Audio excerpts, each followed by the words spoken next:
Welcome to Beyond the Curve, providing strategic insights on international business and international law. I'm Jeffrey O'Brien, alongside my co-host, Dr. Adriana Sanford. Dr. Adriana Sanford has 6 years of law school, including a double LLM in taxation and international comparative law from Georgetown University and a law degree from Notre Dame. She currently is working on her latest degree, an executive MBA in global management from the Thunderbird School of Global Management.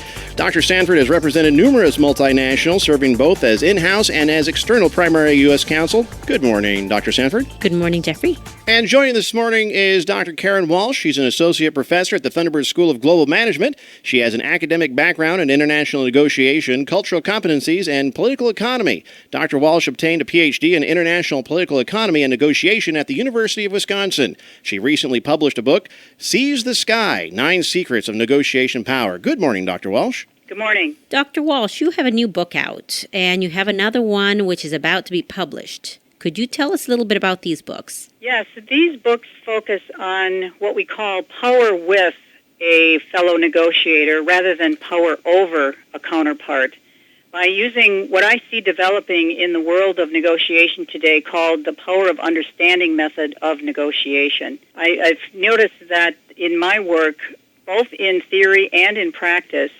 that the coercive negotiation strategies in a very socially interconnected world today come at a very high price.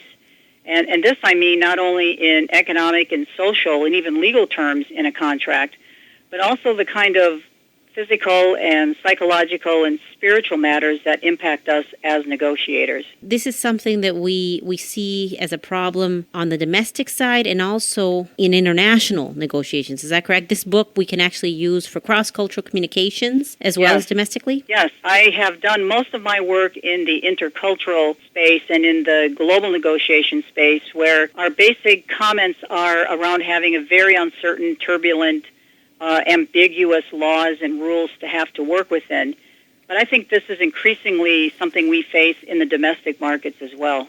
Now, your book discusses combative tactics as a negotiator. Could you share with us some of the points regarding that concept? Because I come from the world of political science, I was indoctrinated to learn about the theory of power when it comes to negotiation. And traditionally, in the field and also in the practice of negotiation, a theme that has emerged over the years has a lot to do with the philosophy of power that comes from Machiavelli and Sun Tzu and von Clausewitz, the very classical figures about how to use prudence and stealth and deception and manipulation.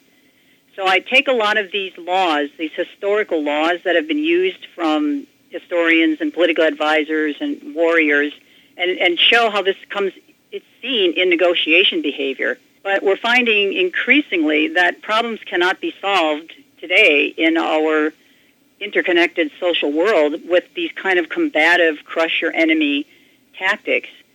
And so I spend a lot of time looking at what some of these dirty tricks are, what are some of these manipulation tactics that are used. And years ago, it used to say you should never bring mercy ever to the table in a negotiation.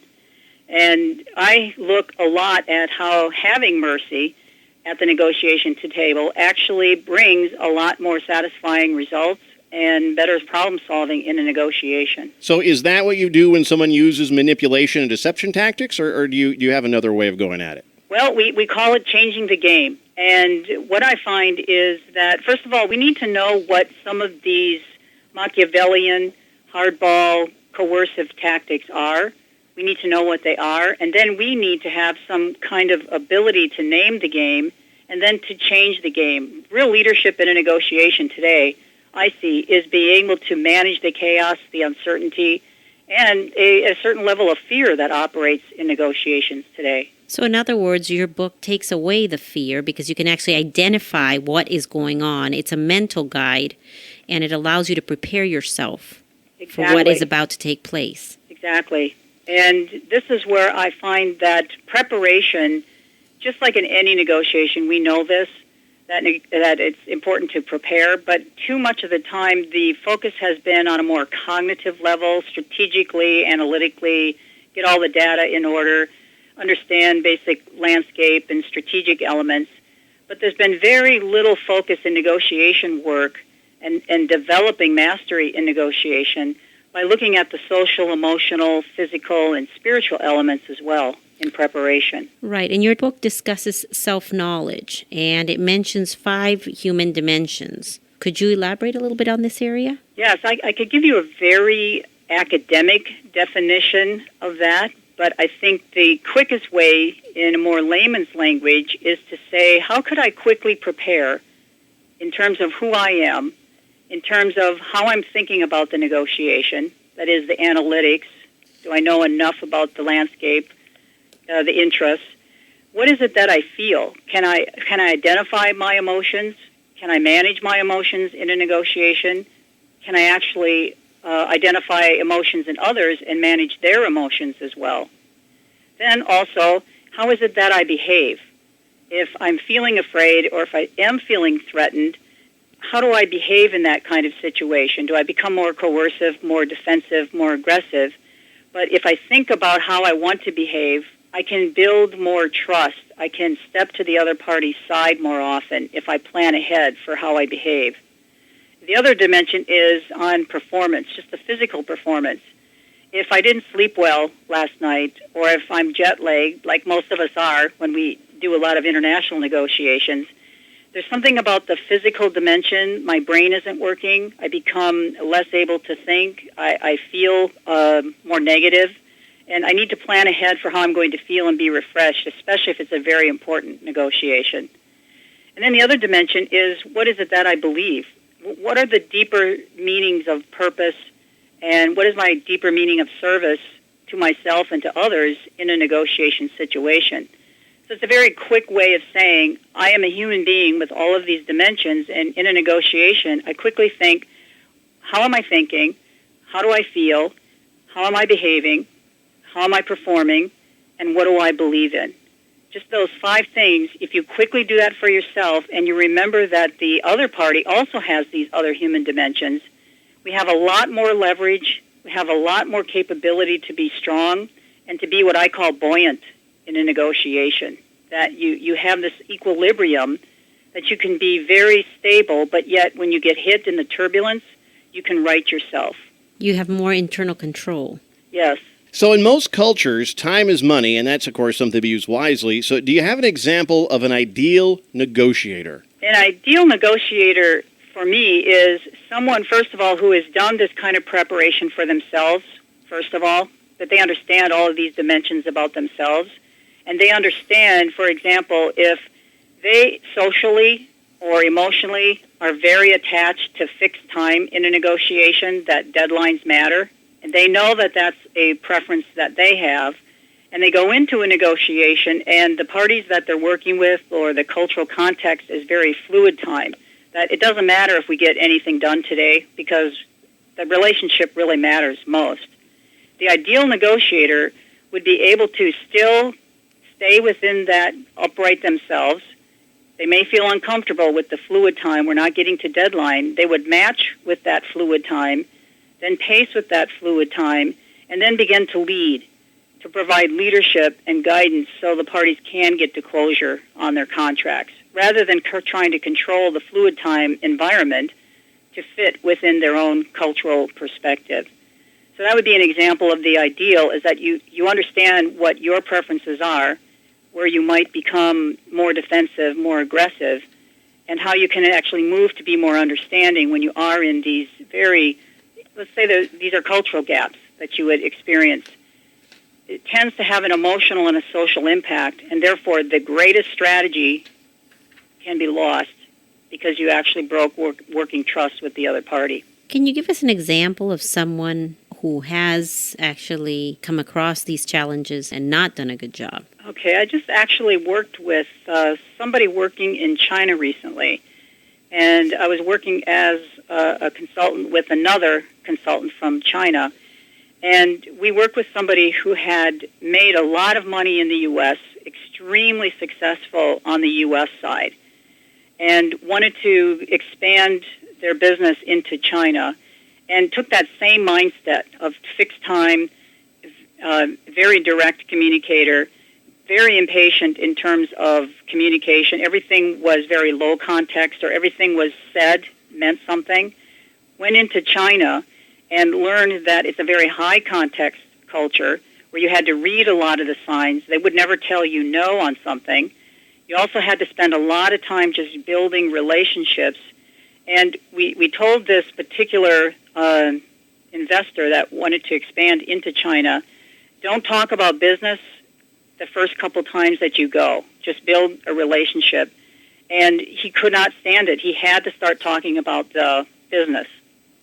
And the high-level contact we had in China basically said, I don't want to do business with that man. He sounds like a salesman to me. I want to build a relationship with a professional and understand who that person is and what their business is. And this just appears to be, he's just a salesman. I don't want to do business with him. So he lost this great opportunity because he couldn't style switch. He wouldn't do that in that environment. Now, is this what your second book is about? Yeah, the next one is going to be an expansion of this and basically spend quite a bit of time looking at how using this power of understanding method in negotiation, it seems relatively easy to do, a more interest-based win-win, step to the other party's side. But it actually has quite a heavy discipline to it. And a lot of that book is going to look at how this is actually part of the path toward true self-actualization. And that real power comes from self-actualizing in all aspects of your life, but in particular, the way that you behave with others in negotiation, both personally and professionally. So in that particular book, I spend a lot more time putting this concept of power in the context of your larger self-development path. And also, how do you develop through this kind of discipline what I call clairvoyance, to become clear and to be buoyant, which is a very high-level concept in terms of being able to adapt in the world. It's deeper than adaptability and flexibility, but this kind of buoyancy means that you're anchored to something that's very solid and that there's a real discipline to that. So I go into a lot more depth in terms of power and self-interest in terms of self-actualization. Do you believe that anybody can be the right negotiator for any situation, or are there times where you need to sit this one out because you don't fit that situation? I love that because I'm an educator and I love this field and I've seen the most amazing miracles happen with people. I believe anybody can learn this, but there needs to be a choice to be learned because so much of this does not have to do with controlling the other party. So much of this has to do with understanding yourself and the discipline that comes with that particular approach. So, yes, I think it's possible for anybody, but there is a discipline engaged with this or involved with this. But I think there are some who don't have the readiness or the willingness to actually do the discipline that's involved with it. And maybe they should sit out sometimes, I think. And it takes time. I think it's one thing to read the book and understand the concepts, but then they have to practice, right? It takes, this is not overnight. Exactly, and that's the real difference I take in the writing that I do, is that this really does take practice. And what I have included in the manuscripts are practice exercises to do. And if you know that you need to have some stretch goals around the emotional, for example, there's a lot of good exercises you could focus on just to develop your emotional intelligence and capabilities. If you find that maybe you need to do a little bit more on understanding your own spiritual beliefs or your sense of purpose, there's exercises on that. So it's written in a way that you could actually take an assessment and look at the areas where you need to increase that kind of capability so you can have full equilibrium regarding your human dimensions as a negotiator. So this guide, we want to read it little step by step. It's not something you want to read in one night. Exactly. I would like to just be able to say I could make you a great negotiator in students want to have it done in an hour. How about you talk me into it? Negotiate me into it. I'm ready. I'm ready to take you. Make me a genius by noon. I'm ready to take you on. Let's negotiate. I love it. I love this topic so much, and I know that anybody can do it. But it does take practice. All right, let's see you talk me out of my can of Mountain Dew. Go. What does productive power mean today for negotiators in an uncertain economy? I think today, because we have so much uncertainty, and we have to think a lot about the impact of culture. We have to analyze a lot of different cultural gaps, and I don't mean just national culture here, but gaps between business development and legal counsel and all of the other stakeholders in a negotiation. I think because of all of these reasons, we can't think of negotiation as control, and that we don't own all the structural power today, legal, political, economic. So we need to create power. We need to work with each other to create opportunities, to create real creative problem-solving methods. So I think productive power today comes from the kind of creativity that negotiators can use to problem-solve together, but they need to understand who they are, and they need to understand who they're working with, and together they can actually create new options. And you can use rights-based legal approaches to negotiation as well as using the interest-based or more creative contracts to help solve particular problems that we face today. Well, fascinating stuff. Her book is Seize the Sky, 9 Secrets of Negotiation Power. Another book on the way. This is Dr. Karen Walsh with us. Thanks so much for being with us. Thank you. All right, we are going to take a break. We come back, more Beyond the Curve, providing strategic insights on international business and international law. We'll be right back after this.